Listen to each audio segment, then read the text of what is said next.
fait très beau, il fait 14 degrés, on est en plein hiver, c'est le réchauffement climatique, hélas.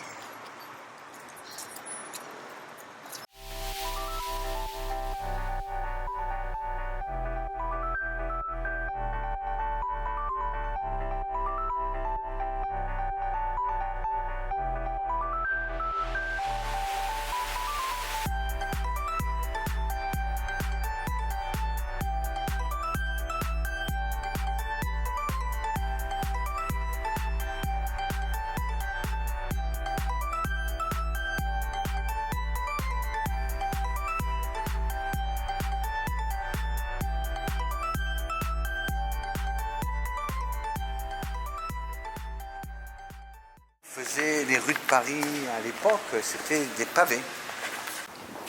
Et ça, c'est les égouts. À l'époque, les eaux qu'on jetait arrivaient comme ça, jusqu'à la rue. La Seine coupe en deux les deux Paris. Voilà. Bon, moi, je suis plutôt de la rive gauche. C'est là qu'il y a toutes les librairies, parce que c'est là qu'il y a les intellectuels, alors que sur la rive droite, c'est les commerces, les banques. Ah oui.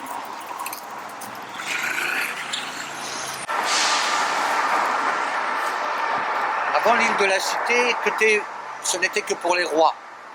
Et puis les Français n'aiment pas beaucoup les rois. Il y a toujours eu des révolutions. Et donc les rois ont été chassés de l'île de la Cité.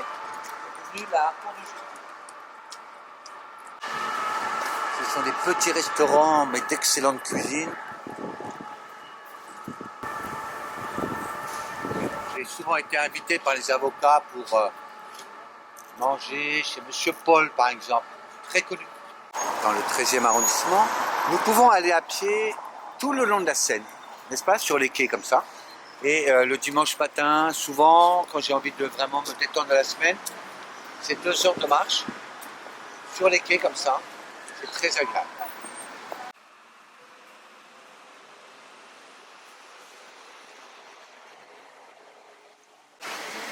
Le vieux Paris, rive gauche, les bourgeois révolutionnaires. Ce n'était pas le peuple ici, hein, mais c'était les bourgeois révolutionnaires, les intellectuels. Alors là, c'est triste parce que, évidemment, il y a beaucoup de galeries, de restaurants, et c'est fermé en ce moment un peu. Il y a beaucoup de galeries d'artistes maintenant, hein, parce que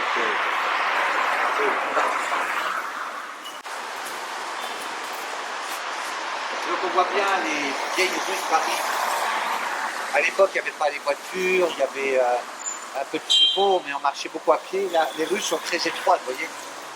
Les maisons se touchent presque, hein. Les toits, on pouvait se parler d'un toit à un autre. La Révolution française a commencé par la mise en circulation de livres de tous ces philosophes des Lumières, Erasme, Voltaire, Rousseau. C'était beaucoup dans ces quartiers-là.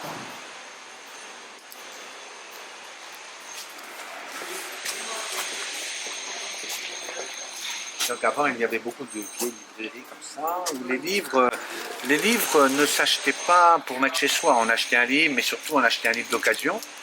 Et on venait changer, quand on avait lu le livre, on revenait. Donc il y avait beaucoup de vieilles librairies comme ça, très cultivées. Vous voyez, par exemple, là, il y a une collection qui est sur tous les pays du monde, avec les Russes, dans la Pampa d'Argentine. C'est une collection historique très connue qui date des début 19e siècle. Alors je vais rentrer quand même auprès de ça et lui demander si elle a un livre d'un philosophe roumain que je cherche. Oui. Ah là là, on a encore des livres. Bon, le roumain, Cioran. C'est bien ça, hein? Excusez-moi. Ouais. Oui, oh, ça traîne pas trop quand même. Hein. Oh, on en retrouve. Hein. On en trouve? Oui, oui, oui. Bon. Mais moi, j'en ai pas du tout en ce moment. Danton qui a, hélas, était un démocrate qui était opposé aux extrêmes de la Révolution et qui a été, on lui a coupé la tête lui aussi.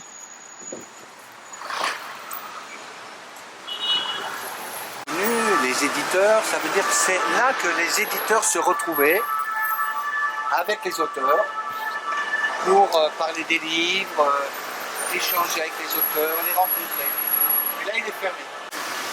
Donc tout ça, ce sont des maisons qui datent 17e, 18e. Beaucoup avaient été détruits pendant la Révolution française, d'accord. Donc voilà, il y a toutes les librairies ici, avec l'article, un des plus connus d'Émile Zola, à J'accuse, qui était pour accuser les militaires français d'avoir arrêté une personne qui était juive. C'est devenu une grande affaire politique en France qu'on appelle l'affaire Dreyfus. Vous voyez, tout le monde lit dans ce quartier, même derrière vous. Même derrière vous. Regardez. Hein, quand même. Hein? Elle fait un film sur Paris. Ça vous dérange pas? C'est ok. Ici, il y avait le café Voltaire. Donc Voltaire, c'est le grand écrivain, philosophe, justement de la Révolution française, qui a été fondé en 1750 et qui a été fréquenté par beaucoup de révolutionnaires, notamment Camille et aussi Desmoulins, qui ont été parmi les leaders de la Révolution française. Et puis Balzac aussi, qui y a habité un moment. Voilà. Et puis Gambetta, qui était un grand chef d'État français, avait l'habitude de se réunir au café. Voilà. Allez, on va aller voir. Voilà. C'est un éditeur, il a édité beaucoup de livres.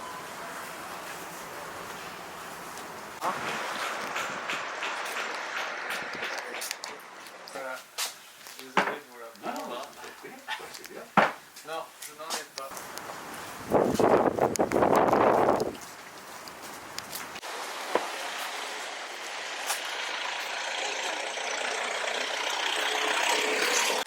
Pareil, donc c'est fermé, c'est dommage. Ici, c'est le restaurant Polydore, qui date de 1845.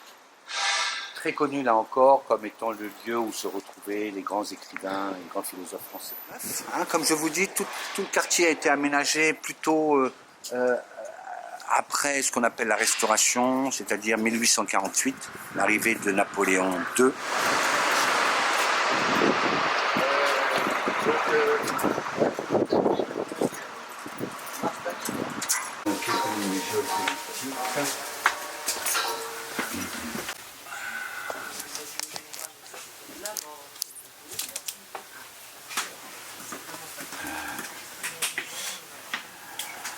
Christian Chavagneux, c'était avec lui ce matin. Hein, c'est un très très bon ami.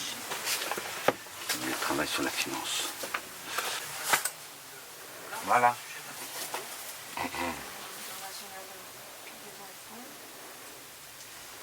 Donc je prends les œuvres complètes de ce philosophe, parce qu'un économiste, il a besoin un peu aussi de faire de la philosophie. Hein. Ce qui m'intéresse, c'est histoire et utopie. C'est une réflexion sur le rôle de l'utopie dans l'histoire. Voilà. C'est bien de trouver ce qu'on cherche. Hein. Orwell, La ferme des animaux, 1984, c'est le révolutionnaire qui devient dictateur. D'accord? Ça, c'est Orwell. Pourquoi? Parce que lui, il était communiste. Et pendant la guerre d'Espagne, il a été victime du communisme russe, de Staline. D'accord? Et là, il a pris conscience que le communisme pouvait complètement devenir totalitaire. D'accord? Ça, c'est Orwell.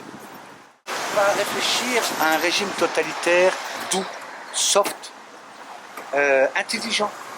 Et il est beaucoup plus proche de la Chine, de Xi Jinping, que Orwell. La Chine actuelle, ce n'est pas vraiment 1984. Mais Aldous Huxley, très intelligent, c'est comment le dictateur est accepté par la population. D'accord? Il n'a pas besoin d'utiliser en général l'arme des policiers ou des militaires pour faire respecter sa loi. C'est comment il arrive à persuader la population de soutenir son régime. Aldous Huxley, ça c'est très beau.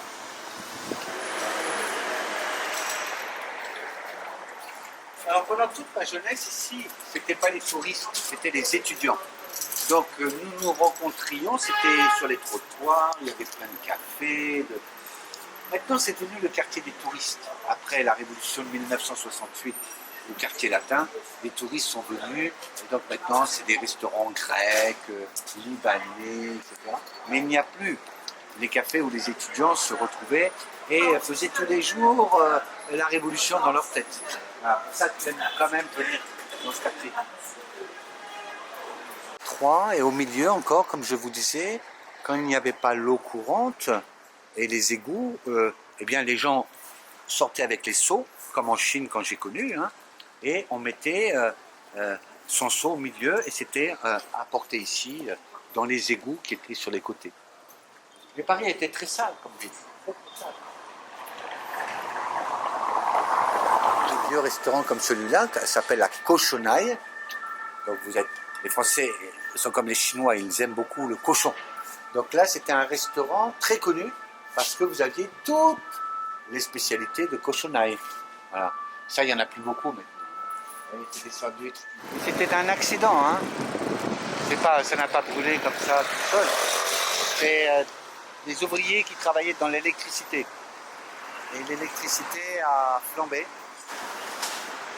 Ils avaient Notre-Dame ici, ils avaient l'Hôtel Dieu là, il y avait un couvent, donc c'était très religieux hein, à l'époque, les rois. Et donc quand il n'y a pas de voiture, parce qu'il y a encore plein de voitures ici, on se rend mieux compte de l'histoire de Paris. Et le peuple habitait de chaque côté de la Seine.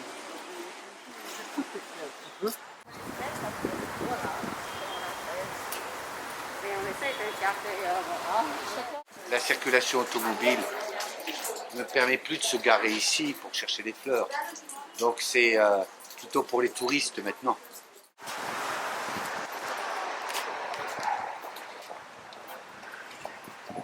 Au Louvre, là où il y a le musée là-bas, c'est lorsque les rois, donc c'est à partir de Louis XIII, sont allés, le château était trop petit pour eux, hein, donc ils ont construit un grand château. Et là vous avez toute l'histoire de France parce que vous avez l'hôtel de ville de Paris, qui lui a été construit bien après la Révolution française. Il y a le quartier de l'Élysée, le palais de l'Élysée où il y a le président de la République. Il y a les grandes banques. On va dire que c'est le cœur du pouvoir à Paris, là-bas, vers l'Élysée, vers les Champs-Élysées. Voilà, les Champs-Élysées.